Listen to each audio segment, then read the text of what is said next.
Hello, coucou.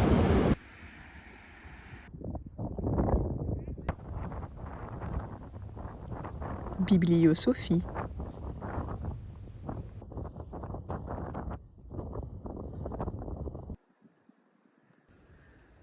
Rocky, viens là, assis, assis, assis.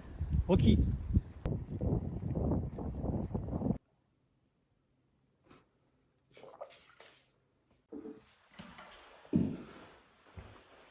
Hello! Happy New Year!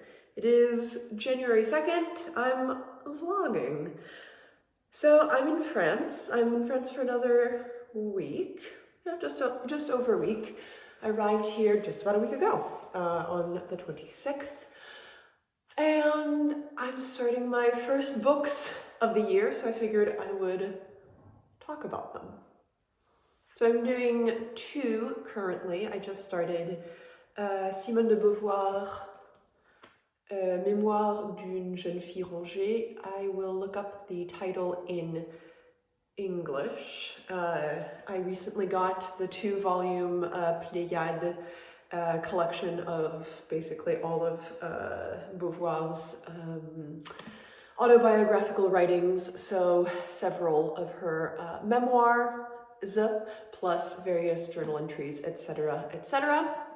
I've been carrying around this volume for the past 3 days, not reading it, but I finally started last night. I read about 100 pages, and it's wonderful. So this is her memoir of childhood, young adulthood, and I think into latter adulthood. I don't actually know how long it's going to go. So far I've read about her childhood. The writing is lovely and very contemporary.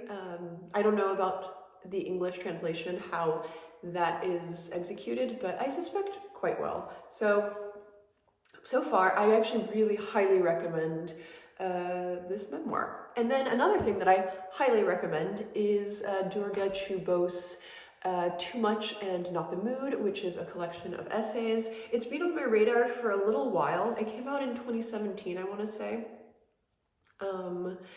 But I never really actually dipped into it. I am listening to it on audio via Libby, which is not actually my absolutely preferred method for consuming this one. I think I would rather be reading it, and I kind of had a hard time getting into it because it was on audio. The narration is done by Emily Wuzeller, who's wonderful, but the first essay especially, and the first 2 essays, but especially the first one, is really, really long. And I think it would have helped me to have kind of a visual schematic to get through it. So it took me a little while to get into, but I partially got into it because of Renee, So I Read This Book. I realized on StoryGraph that she had rated it extremely highly. And then that very same day, I think, she came out with her 2022 best or favorite books, and it made it into that list. So it kind of cemented my desire to keep reading the book or keep listening to the book, and I'm so glad I did. I'm almost done, actually. The first 2 essays, as I said, are super long, but after that, all of them are extremely short. And it's such a beautiful collection. The first couple are very much standouts. It's really interesting how many balls in the air she manages to have and kind of tie together. She's really going in and out of several narratives in those long essays in ways that are sometimes relatively not shocking, that's an overstatement, but kind of arresting. And she's kind of intercutting different scenes, but then she really brings it together in a really gorgeous but not obvious way. So I'm a huge fan, and a couple of the short ones also are really wonderful. I'm just finishing right now, I think, essay number 9, which is called Since Living Alone. And that one is kind of hitting me like a ton of bricks. And the one right before that, D as in which is about her name and also very much about being perceived as other, being perceived as foreign, despite being Canadian, because of being brown, because of being of Indian heritage, and what goes into diminishing yourself constantly or kind of reshaping yourself constantly to be more readily readable, more readily lovable, potentially. I love this sentence. There is the gamble that my willingness to write myself out of my daily encounters will curb the potential for a tremendous me.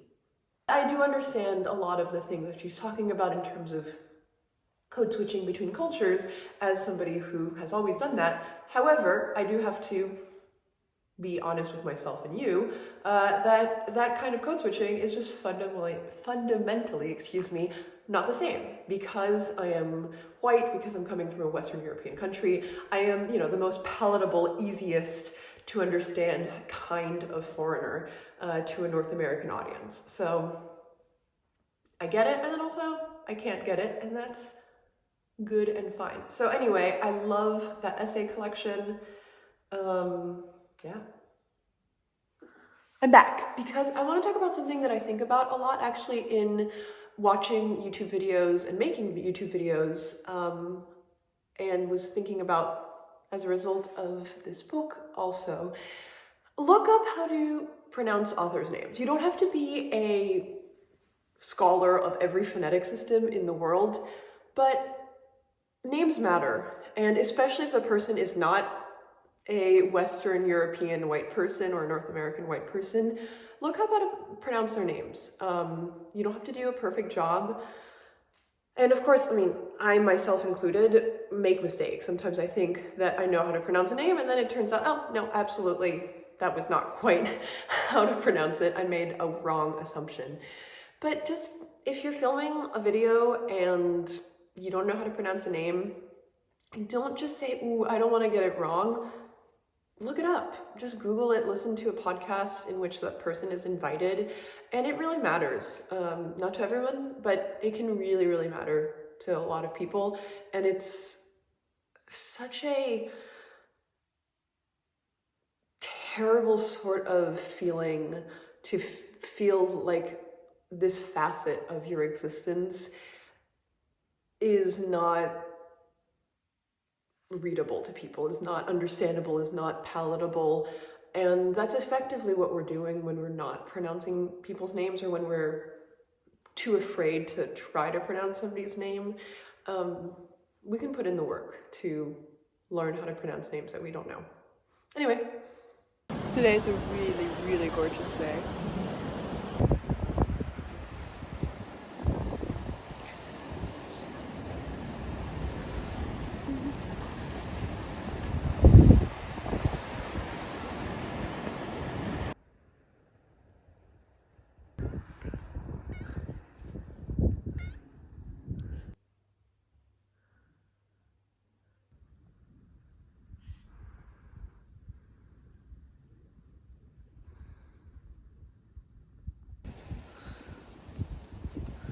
Maman, what's the expression I taught you today? Big brain energy. Hello, I figured I would give a little bit of an update. There's not that much to update in general, really. First of all, I think I have to address my hair, which is wet and quite disheveled from some truly aggressive drizzle. I just came back from a walk.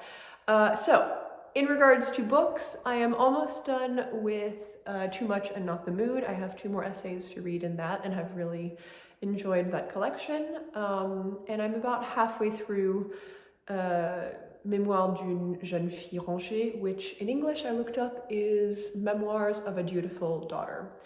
But in addition to this, I've also started another book because I love to read a bunch of books at once, especially if they're nonfiction. So I've started this morning Ugly Feelings by Sianne Ngai. This is a book that was recommended to me by a friend of mine, and in general it's a book that is much recognized and loved in the circles of kind of sensitive, thinky, hot academic girls.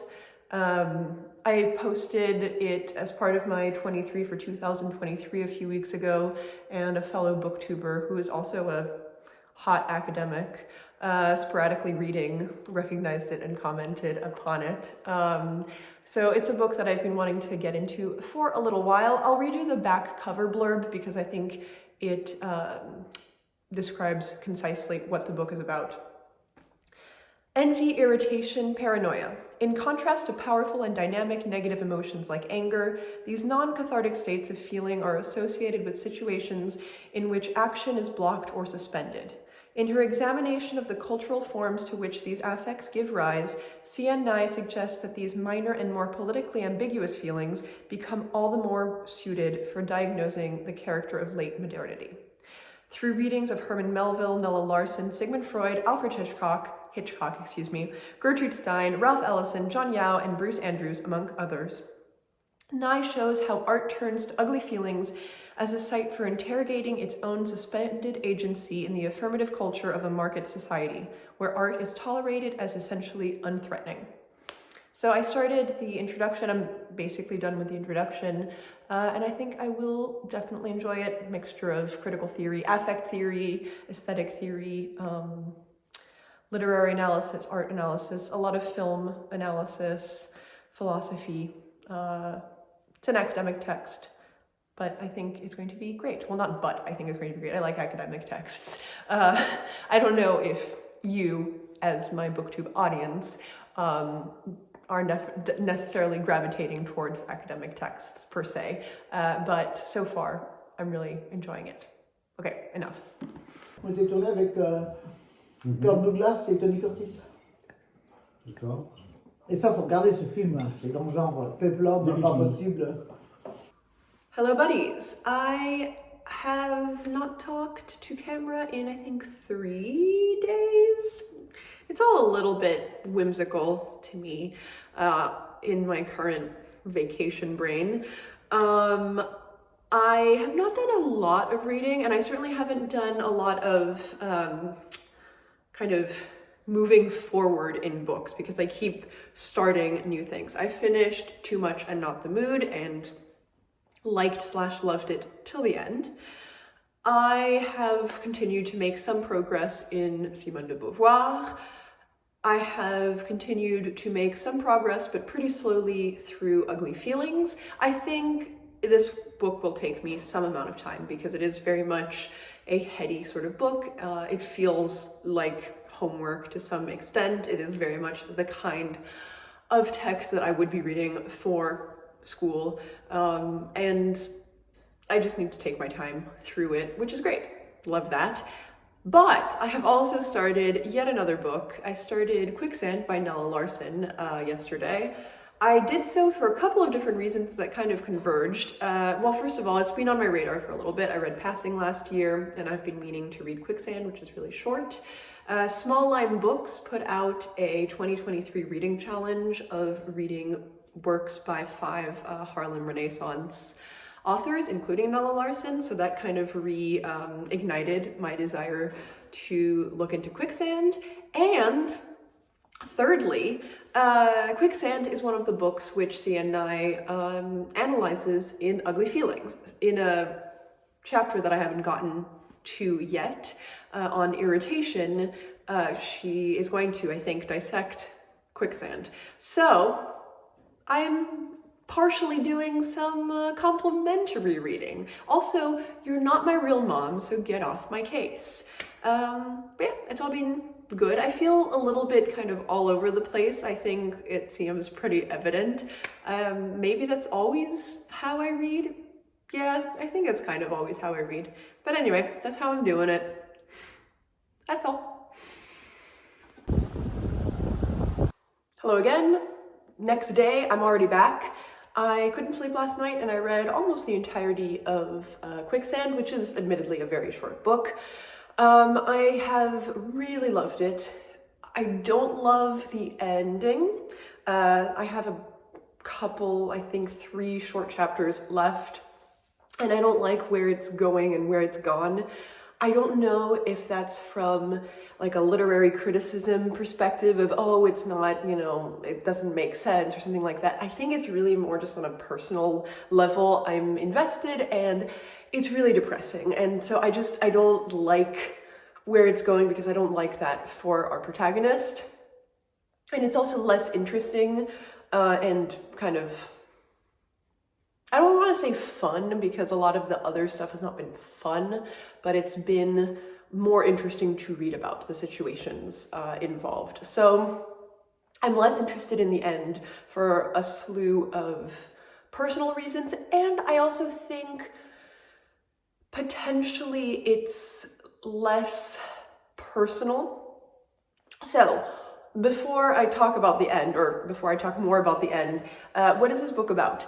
It's very deeply autobiographical, much like Passing was to a certain extent, but this one is even more overtly autobiographical. Nella Larsen was herself biracial, and both Passing and Quicksand are dealing with what it means to be mixed race, Passing about passing and kind of the decisions to integrate in one society versus the other, white versus black.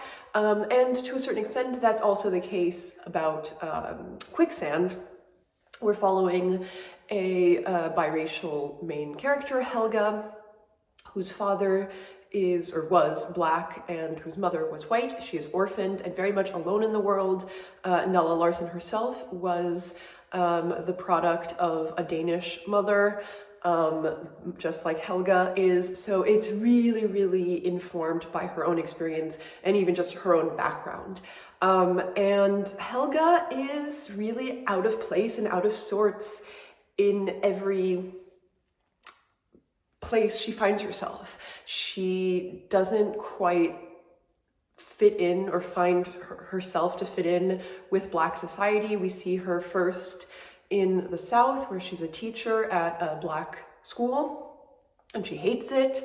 Then she moves to Chicago, and she doesn't like it, and then to Harlem, and she likes some aspects of it, but she also can never really integrate into Black society in a way that feels comfortable. She does sort of always other her fellow Black people because she is not like them to a certain extent.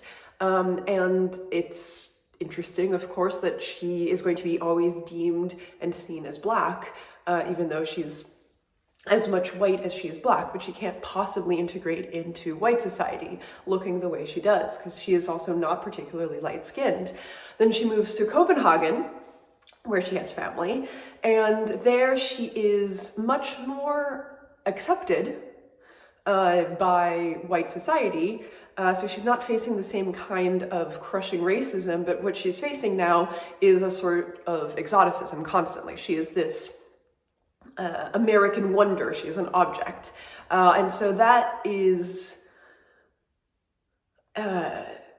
a relief to a certain extent, to a certain degree, I should say, for a while. And then that also gets extremely tiresome. So she moves back to Harlem. And all throughout, she is just never in her element.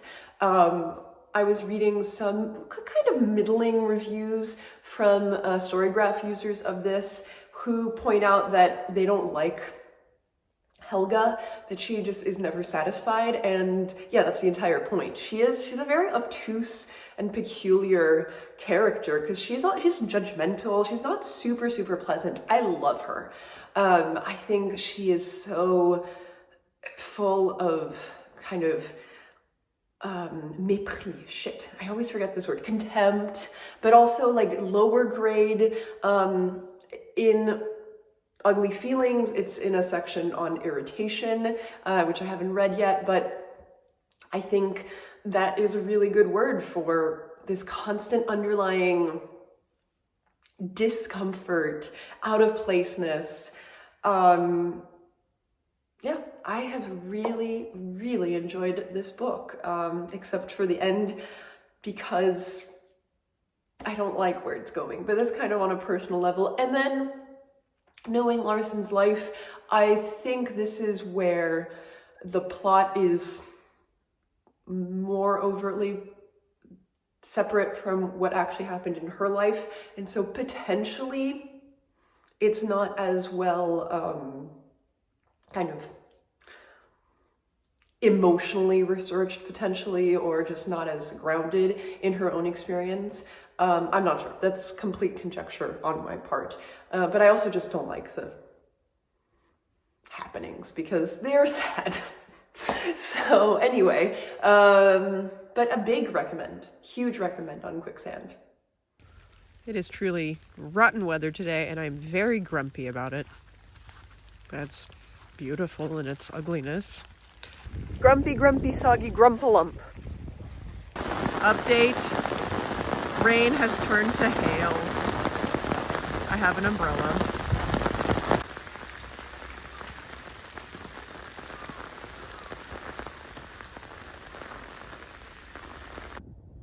Alright, okay, it's beautiful again.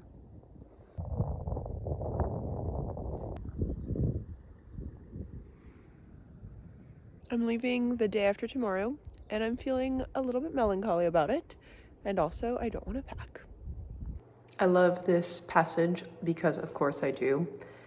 This is in the Simone de Beauvoir. Je m'étais toujours débattue contre l'oppression du langage. À présent, je me répétais la phrase de Barès. Pourquoi les mots, cette précision brutale qui maltraite nos complications? I had always battled against the oppression of language. Now, I repeated to myself the sentence from Barès. Why words? This brutal precision which mistreats our complications. I feel you, Simone. I feel you.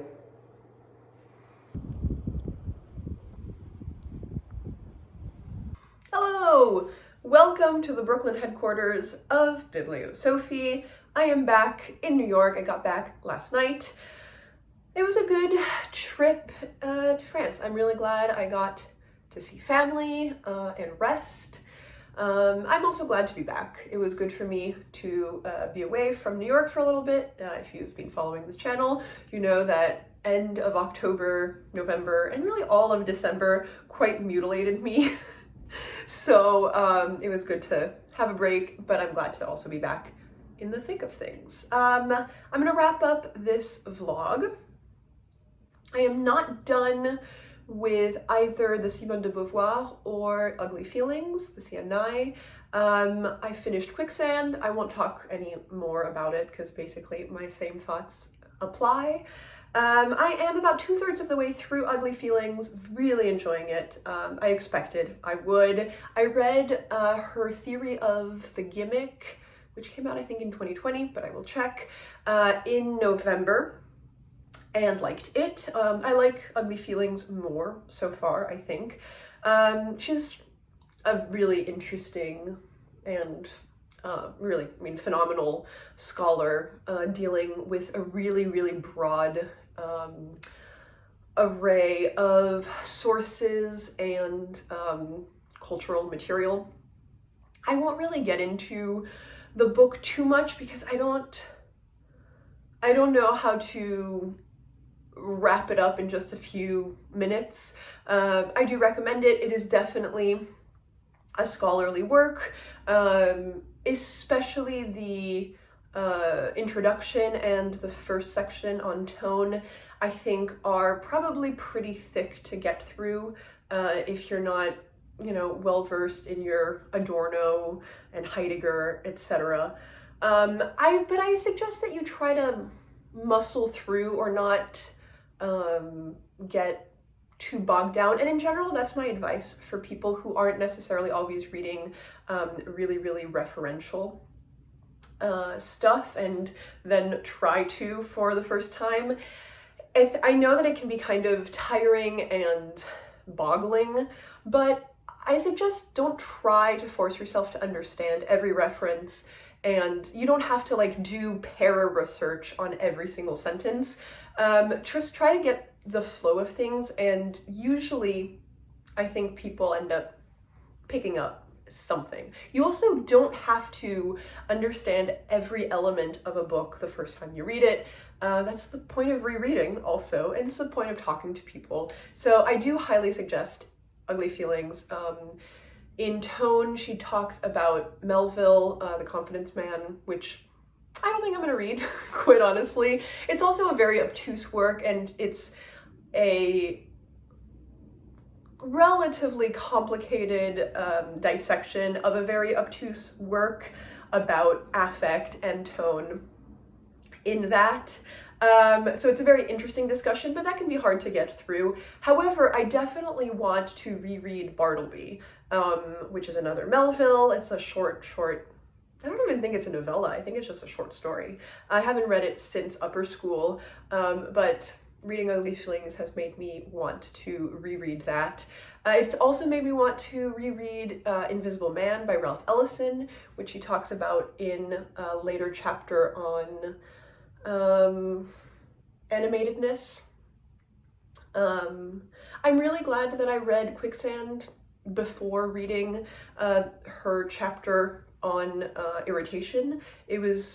It's lovely to read an essay about a book you just read, and I think it helped to have read the book, although it's not absolutely necessary.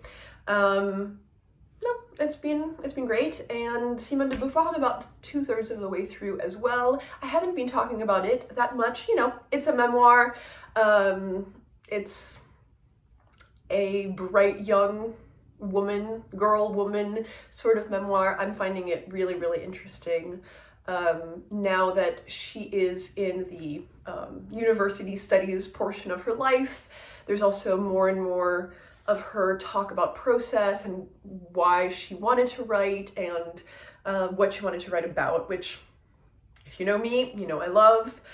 So I'm looking forward to wrapping that up and probably reading some more of her memoir works. Yeah, I think this year I'm going to try to maybe read Les Mandarins, the Mandarins, which is her very long novel, kind of auto-fictional novel about her intellectual crowd, because I've never read it, and it's making me want to do that. Anyway, always so many book thoughts, so many book desires, the next ones.